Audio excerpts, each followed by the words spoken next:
Okay, so students, good afternoon and welcome back. So, are you understanding the concept of monoclonal antibody? So, do you have any question?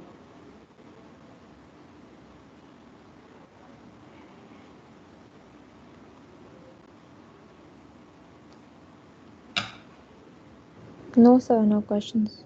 Okay, okay.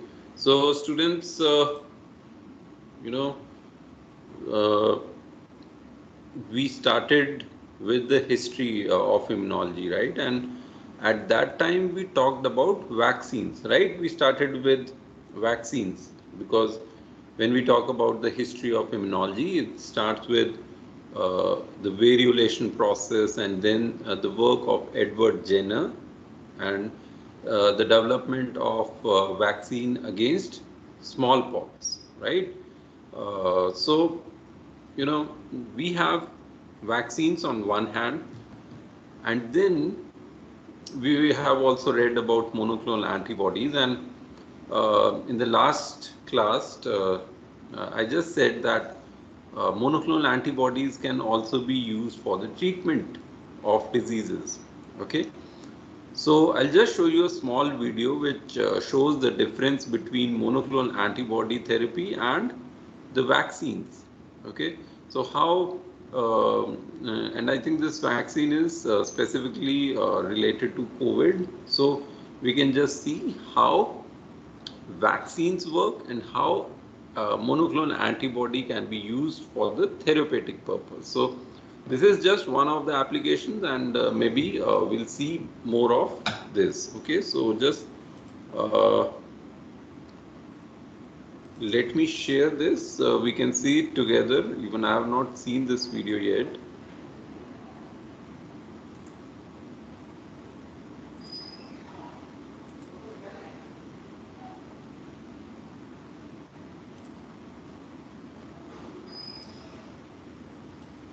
So it talks about the difference between monoclonal antibody therapy and COVID vaccine. The purpose of this is to just make a comparison because you know how vaccines work, you know this, right? And how antibody works, they work a bit in a different way, right? By vaccines, you are actually allowing production of antibody by the body, right?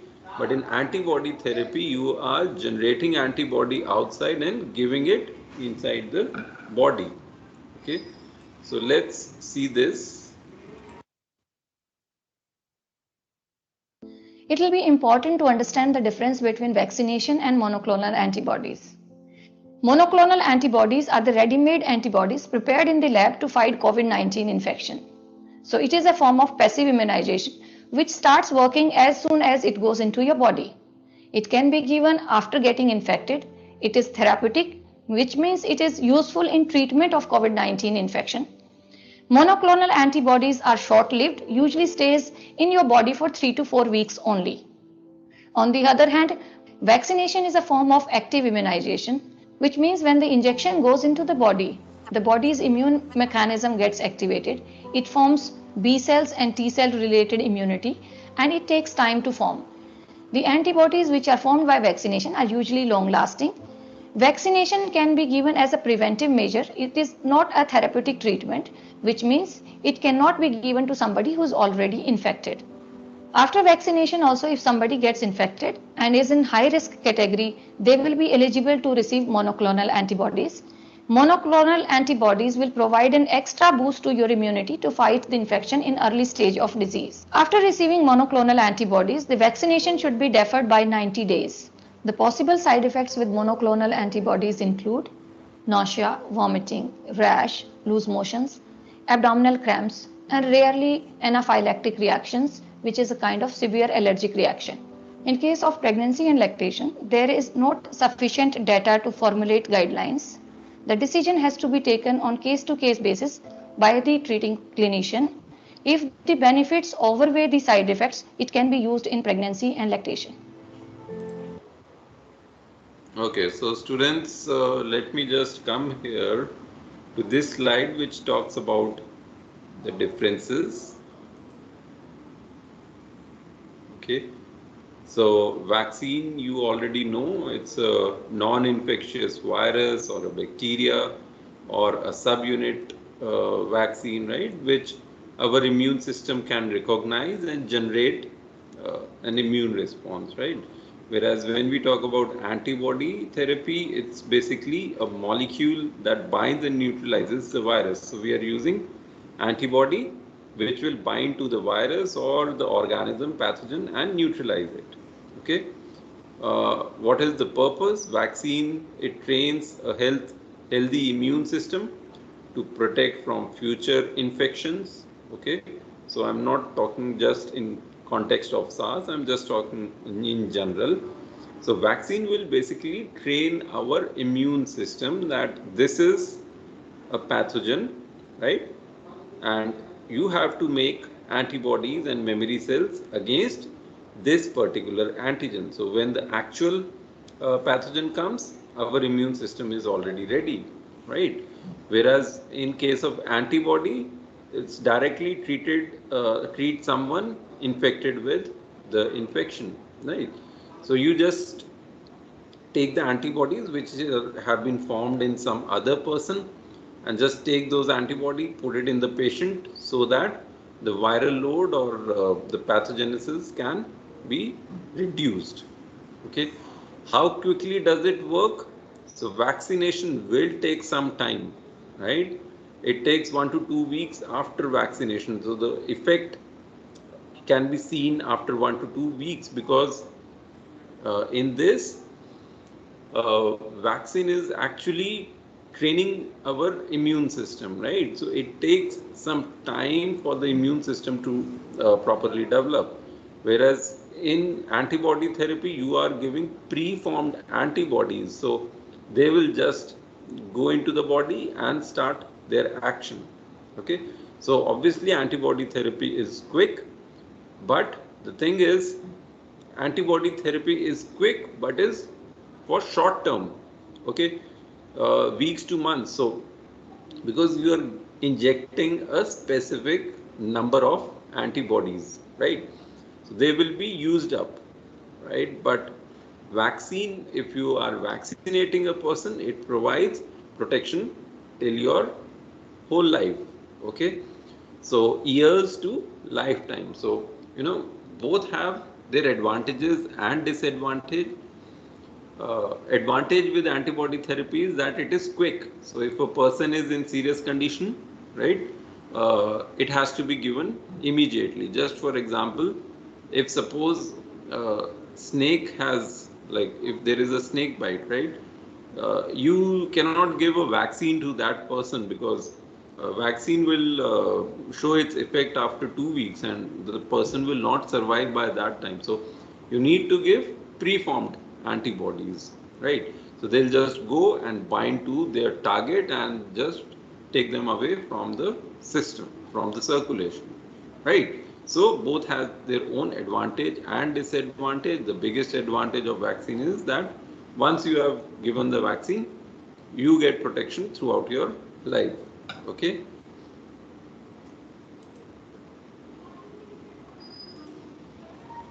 So there were some more points. Okay, so this we have already seen. Okay.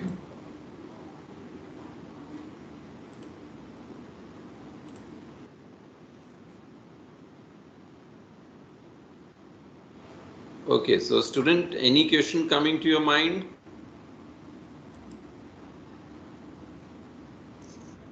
Sir, was the antibody therapy put into practice to treat COVID patients? Yes, it was. So, but then, like, I mean, whatever reports that I read, they mostly mentioned that they were treating it using corticosteroids. No, steroid is a different thing. Monoclonal antibody is a different thing, right? I think you heard about plasma therapy. Yes, I did. Yes. So, what is the basis of plasma therapy? So, in plasma therapy, we are just basically using the monoclonal antibodies, right? Or the antibodies. But those antibodies are not the one which were generated in the laboratory. Okay, but so the antibodies. I think is it clear? Like one is plasma therapy in which you are just getting the monoclonal the antibodies from one person and putting it in another person, right? Whereas when you are talking specifically about monoclonal antibody that has been developed, so I think a lot of research was there. So you are just targeting, suppose the receptors where the virus will bind. So by using monoclonal antibody, suppose this is the receptor where the virus had to bind, right? Now just imagine if you put a monoclonal antibody here, right? Now this virus cannot bind to its receptor because of this antibody, right? So a lot of research was going on. I exactly don't know the data which came out from different trials, but yes, they were tried. Okay, and Okay, sir. maybe in the next class or even today, I have a video which talks about uh, how monoclonal antibodies were used for COVID treatment. Okay, but let's first understand the basic, and maybe then I'll come over to that part. Okay. Okay, okay. Thank you. Okay. Okay. So, students, my question is, uh, uh, what all applications of monoclonal antibodies you can think of? I want two, three students to just tell me if they can think of any application of monoclonal antibody.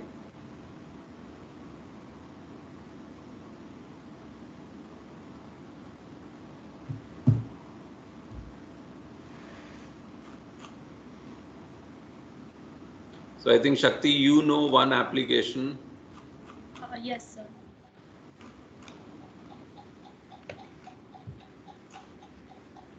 They are used in the treatment of cancer, different Yes, types of cancer.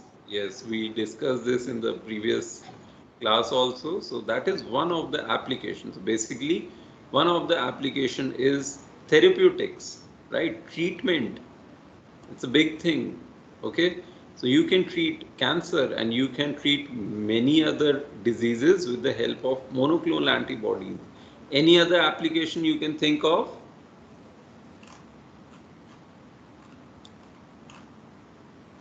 So it's used in pregnancy tests. Yes, so basically detection. Okay, so you can detect, like you can detect if a female is pregnant or not. You can find out if a person is suffering from a particular disease. You can find out if a person has taken a specific drug, right? You can find out if a person is expressing a higher amount of particular substance in the blood. So there are a lot of applications and a lot of applications in diagnostics, therapeutics, research. Okay, so we'll talk about it. And now let me just share the slides and we can discuss that in detail. Okay.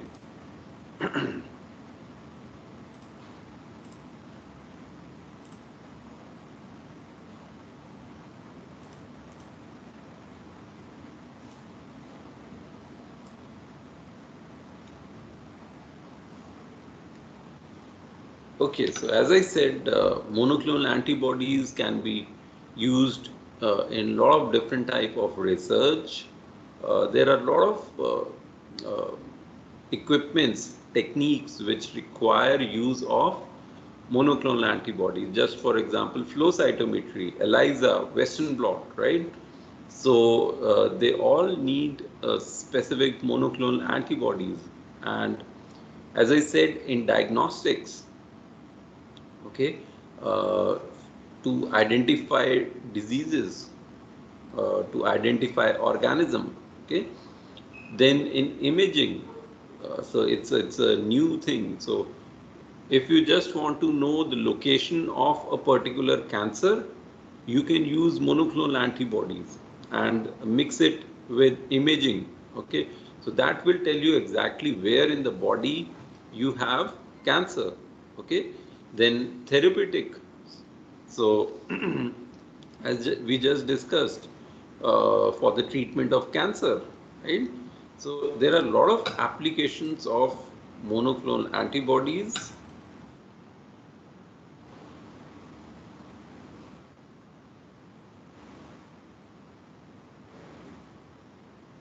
Okay, so let's start with the diagnostics part, right? In vitro diagnosis. So monoclonal antibody diagnostic is a diagnostic reagent. It can be used for detection of pregnancy. Okay, and I'm sure all of you have seen the advertisement of the kits. Uh, so it's a small kit. Mm, I really don't know. Maybe in some class I can also discuss the working of that particular kit. I will see if we'll have time. We can discuss that also, how these diagnostic kits work. Okay. Uh, I really don't know if we need to go into that much of detail, but you know, the basic concept is the interaction of antigen with antibody. Okay, so if you have to detect pregnancy, what you are basically looking for, you are looking for human chronic chorionic gonadotropin, okay, HCG. So when a female is pregnant, there is presence of this HCG in the urine. Okay, so just you need to put a drop of urine on that kit. Okay, and so so this urine will the drop of urine, it will move on that strip. Okay, and on that strip there are different lines where they have bound the antibodies. Okay, so if there is antigen in the urine, it will go and bind to the antibody and a reaction will take place, and you can just visualize that reaction. Okay, so monoclonal antibodies, they are being used for detection of pregnancy. They are being used for diagnosing of numerous pathogenic microbes. Okay, so just for example, if a person is mm, getting fever. Okay, now there are a lot of diseases which show almost similar symptoms, so you need to know which organism you are dealing with. Okay, so in that case, uh, you can have any type of test.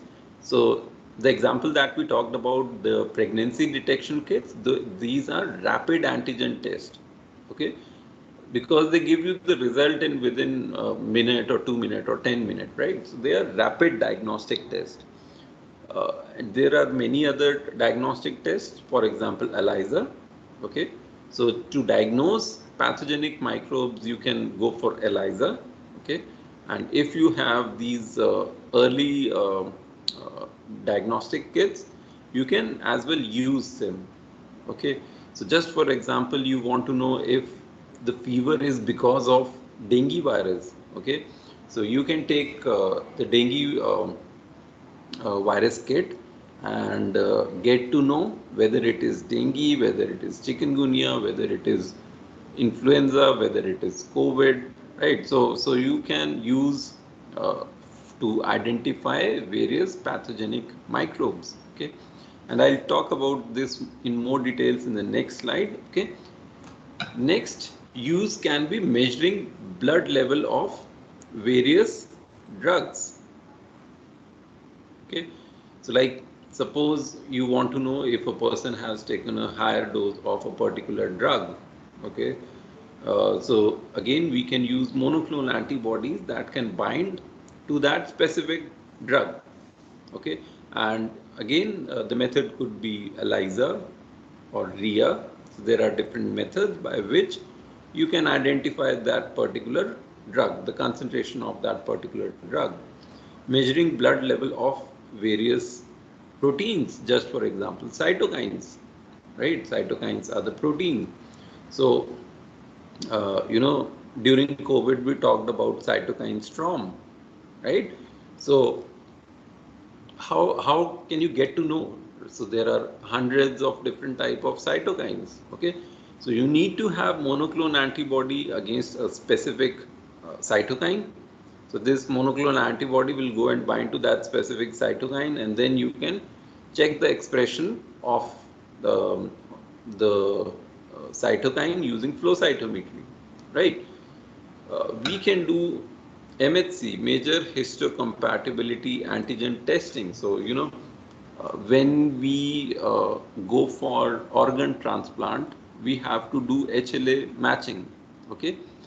Now we do it through PCR, or other molecular tests are also available. But earlier, we used to do this serology based histocompatibility HLA typing. Okay. सो उसमें क्या होता था, patient का और donor का, दोनों का blood sample लिया जाता था और उनका HLA टाइप मैच किया जाता था. Okay, so again for that, if suppose you are looking for HLA-A1 or HLA-A3, right? So you have to use different monoclonal antibodies and you can get the results, right? Detecting antigens shed by certain tumors. So tumor cells, they have different kind of antigens which are developed because of cancer. Okay, and you can use these monoclonal antibodies to detect those particular antigens which have been shed by the cancer cell, right? So if we just talk about diagnosis, you can just see it is being used for so many different purposes, and I can show you some examples, like that we already talked about the diagnostics of pregnancy, right? So diagnostic test to detect small amount of drugs, toxins or hormones. Okay, example is the monoclonal antibody to human chorionic gonadotropin HCG pregnancy test kit. So you can see this. This is the kit. This S is the point where you need to put the sample. Okay, and so it has a strip here inside, right? It's a kind of uh, paper, right? And the sample will start moving in this direction. Okay, and this is your T is your test and C is your control. Okay, so if so you will get a line over here, right? Now if you see this and you don't see a line here, it means that the female is not pregnant. Okay, the control should work, right? If there is a line in control, it means the system has worked well. Okay, and you can be sure that there is no HCG. Okay, now if you see a line here, it means that in the urine there is HCG and it has reacted to the antibodies here, and therefore you can see the test line. Okay, so this is how these rapid diagnostic kits work. Okay, then as I said, it can be used for identification of various pathogenic microbes. So monoclonal antibodies can be used to classify strains of a single pathogen. Okay, now students, another thing, we are here not talking about different bacteria, we are talking about different strains of bacteria, right? Just for example, if we talk about, suppose, dengue, so dengue has different types, type 1, type 2, type 3, type 4, right? I'm sure you know dengue has different strain, 4 different strains, and recently there was a report which said that there are 5 strains, but we just consider 4 here. Okay, so you can use 4 different monoclonal antibodies. Okay, uh, to know कि dinghy है तो dengue में भी कौन सा type है, right? So you can classify the different strains of a pathogen. Okay, example can be Neisseria, it can be Streptococcus, it could be dengue, right? Even in case of COVID, you can see different strains or different variants. So you can use monoclonal antibodies and identify the different variants as well. Okay. Diagnosis of AIDS. So as I said, you can diagnose different diseases. So you can use ELISA to diagnose AIDS. Okay. ABO blood grouping, we have already done the practical of this, right? Uh, Virtual practical, right? We have done virtual practical of ABO blood grouping. And if you remember, we used uh, some bottles over there of different colors, the blue one, the yellow one, right? And we were putting a drop of that reagent onto the blood drop and mixing it, right? So the blood was having the antigen and the reagent contained antibodies, right? So if there is an antigen, the antibody will bind to it, and the principle was the agglutination reaction, right? So you could visualize the clumps, right, which gave you the result. So you can use ABO blood grouping. So you can again use monoclonal antibodies for this. You can use this Streptex kit. So these are just some of the examples. So this is the picture of the Streptex kit here. So it's again, it's the agglutination reaction here. Okay, so these are the different vials which contain different antibodies. So these antibodies are against different types of streptococcus. So streptococcus, there is streptococcus type A, type B, type C, type G, right? So if you have a strain of streptococcus and you want to know it is which type, okay, so you can use this Streptex kit and you can get to know whether it is group A, group B, group C, group G, or whatever, right? So these reagents, these bottles contain monoclonal antibodies against different types of streptococcus. Okay. Similarly, you have the ASO titer kit. This is anti-streptolysin O. So suppose if a person is infected with streptococcus, then streptolysin O is developed inside the body. Okay, and we can measure this ASO. Again, it's a uh, rapid detection kit. The principle is the same as we see in case of ABO blood grouping. Then you can use CRP, C-reactive protein, right? So we can look for some drugs, proteins, hormones, toxins, whatever, right? So we just need to have monoclonal antibody against that, and we can use it for detection. Okay. So any question at this point, students?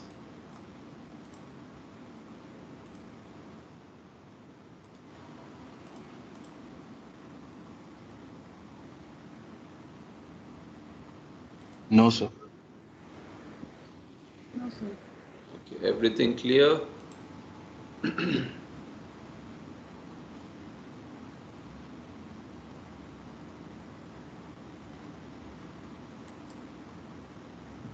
Yes, sir.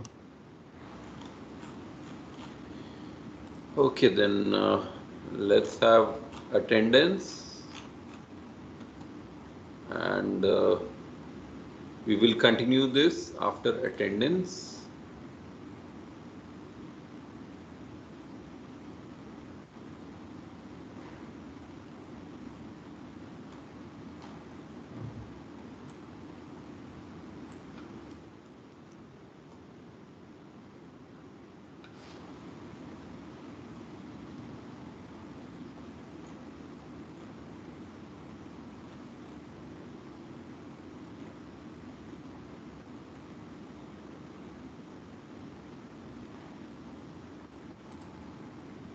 Okay, so Adish, Present, sir.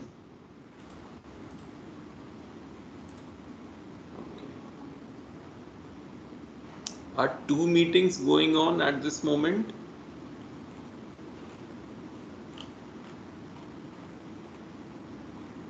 I can see two meetings. Yes, sir, there are two. So let me just join the second meeting and let's see. Let me see what's going on there. Okay.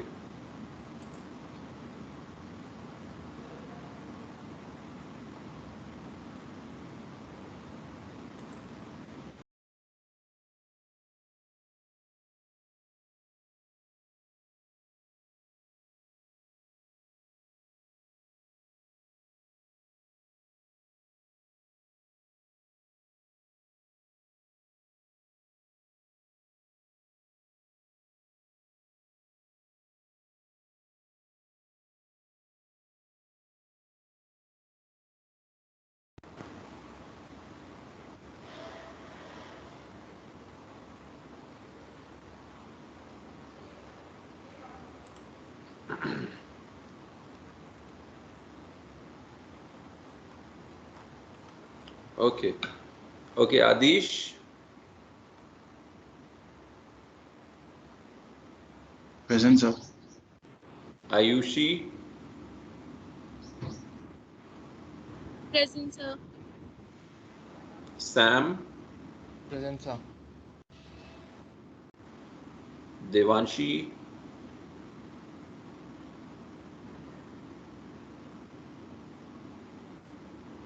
Devanshi, Ishita,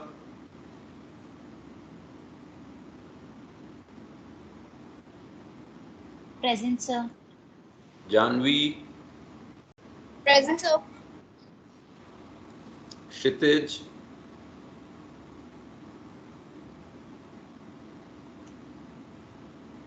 Manaswani,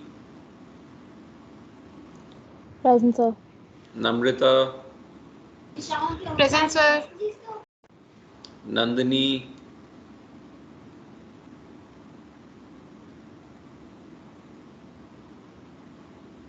Nandini, Nehal, Present, sir. Rupal, Sahiba, Present, sir.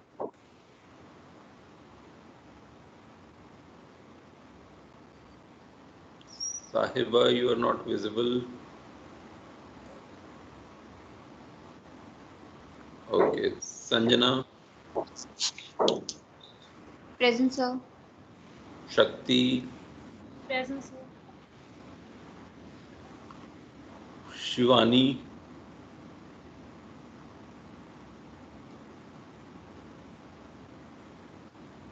Shivani, Tanvi, Present, sir. Tridev, Present, sir.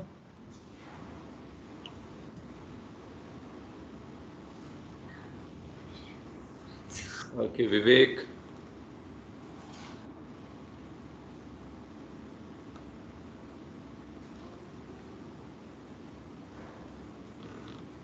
Vivek,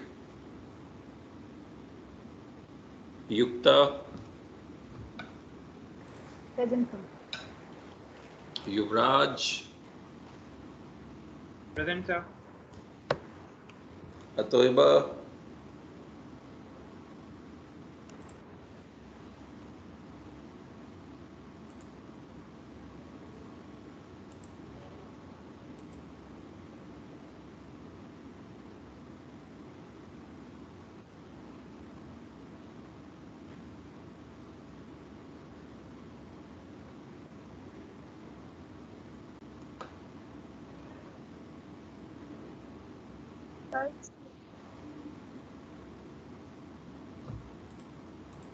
just hold on.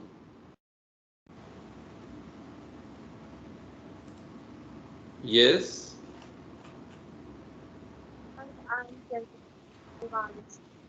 Okay, Devanshi, fine.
Sir, Yes.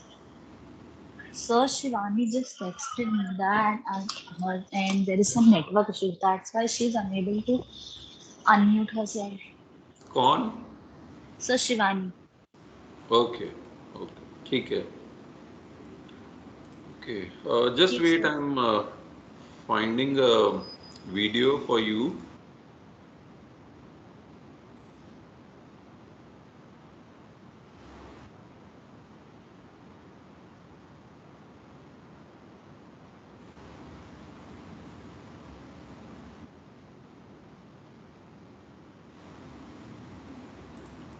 Okay, students. So uh, we haven't yet reached to the therapeutics. So let me share some more slides with you.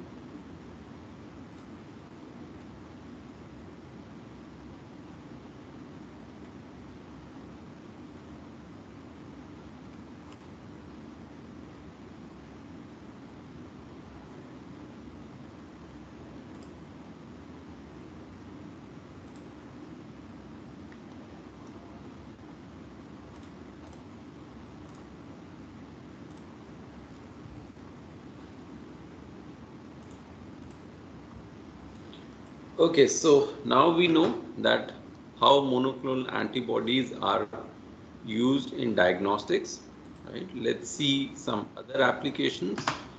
Another application is immunopurification. Okay, now,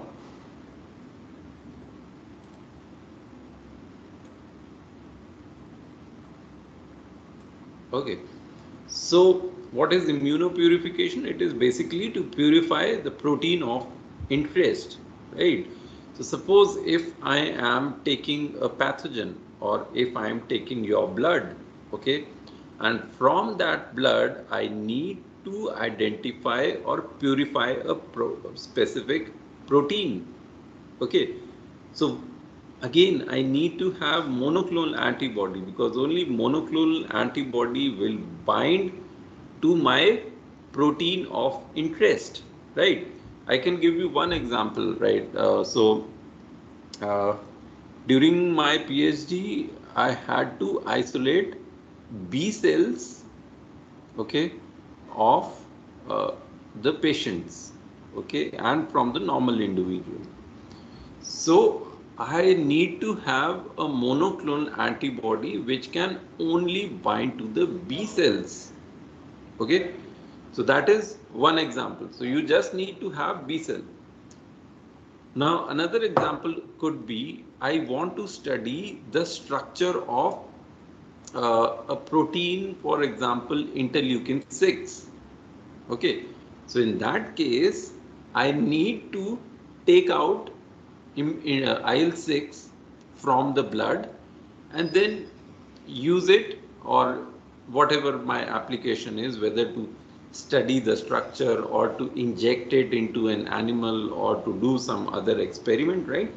But I need to have that protein of interest in a vial from where I can use, right? In a lot of experiments you use albumin, right? So it has been obtained from somewhere. So one application of monoclonal antibody is immunopurification. So whatever cell, whatever protein you want to purify or isolate, you can use monoclonal antibody. And then there are different ways by which you can separate them. Okay, one of the method is magnetic separation. Okay, now here you can see this picture. I'm just focus on this picture here. Okay, so what you can do is, suppose there are a lot of different cells in a solution, right? Let me just make few cells here.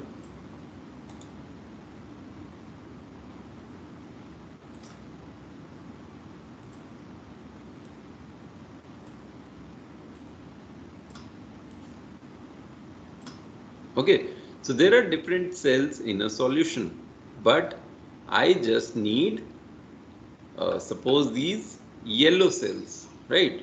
So now I need to have a monoclonal antibody against uh, this cell. Okay, so what I'll do is I'll use monoclonal antibody. So this monoclonal antibody will go and bind to only these cells.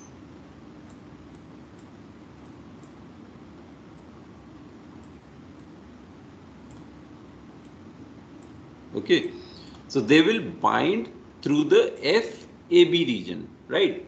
And their FC region is free. So what I can do is I have to do something, right? So that I can take them out. So what I'll do is I will bind a iron bead, okay, here to the FC region. I can bind the iron bead. Okay, done. Now in this tube you can see there are mixture of cells, right? And now suppose you put this here in a test tube, and now what you can do is you can use a magnet. Okay, so you just put a magnet here. Okay, what will this magnet do? It will just pull all these antibody bound cells toward itself, right? So you can see all these cells have oriented at one place, right? And then you can discard the other cells, and what will be left in your tube is only the cells that you need. Okay, so this is one way by, so this is the magnetic separation of whatever cell or protein that you are looking for. Okay, the only thing is you need to have a monoclonal antibody against the protein of your interest. Okay, and we are doing a small modification here, that we are binding the iron bead to the FC region of the antibody, or you can bind a magnetic bead and you can use a iron, right? So you can do it both the ways, but it is always better to bind iron bead, okay, and use the magnet in this way. Okay, so this is one method. Another method is flow cytometry.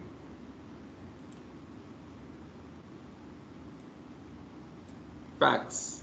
Okay, this is fluorescein activated cell sorter, right? So you can see now, you just need to focus on this picture.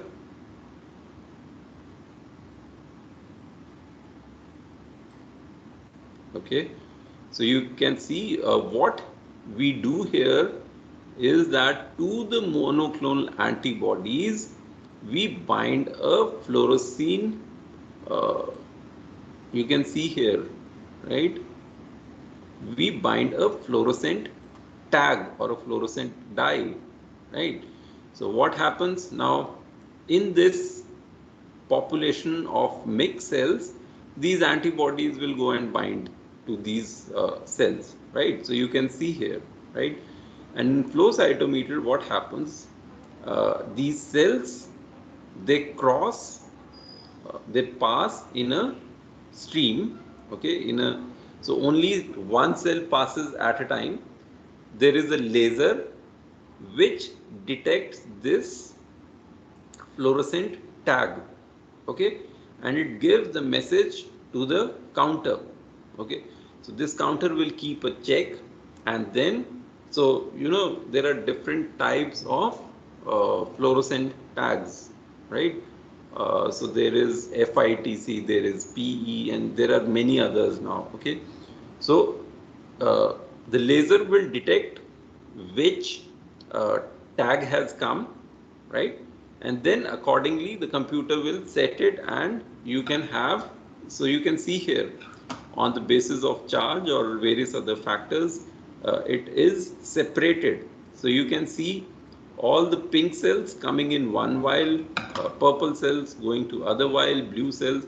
So you have now, suppose I was looking for these purple cells. So in this vial, I have the purple cell. I can take this vial with me and carry out my research work or whatever I want to study in these cells.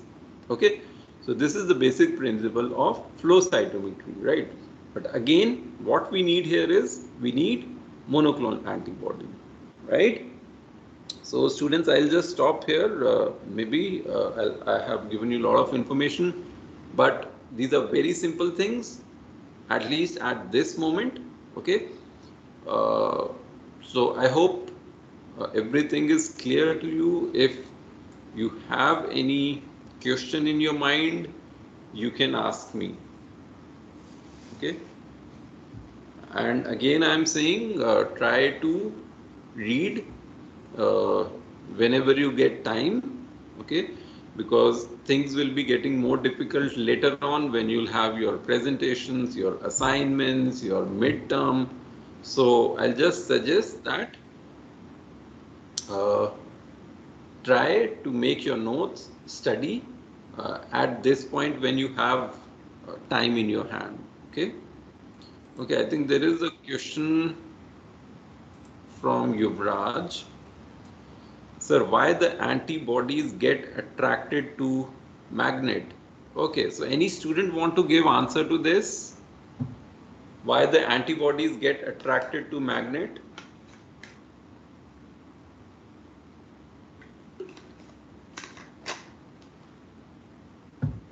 I think Yuvraj, you missed one point. Uh, that's why this question. So yes, Shakti. Yes, sir. Because we are attaching iron beads with the antibody. Okay, Yuvraj, clear. So suppose this is your antibody, okay. So on the FC region, you have attached a magnet, okay. No, you have attached an iron bead, right? So what happens? The cell binds to the antibody, and because of this iron bead, there will be magnet, and this whole complex will go and bind towards the uh, go towards the magnet, right? So this is why the antibodies, they get attracted towards the magnet. Clear?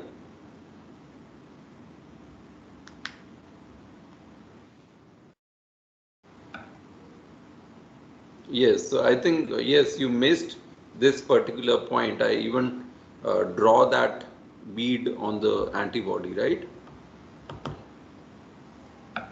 Okay, students, so uh, the time is up, and we'll continue this tomorrow. We'll continue with the applications tomorrow, and tomorrow we'll be talking about the therapeutics application as well. So I think we have a class in the morning, 9:15. So see you that time. Okay? Okay, sir. Okay. Okay. Thank you so much.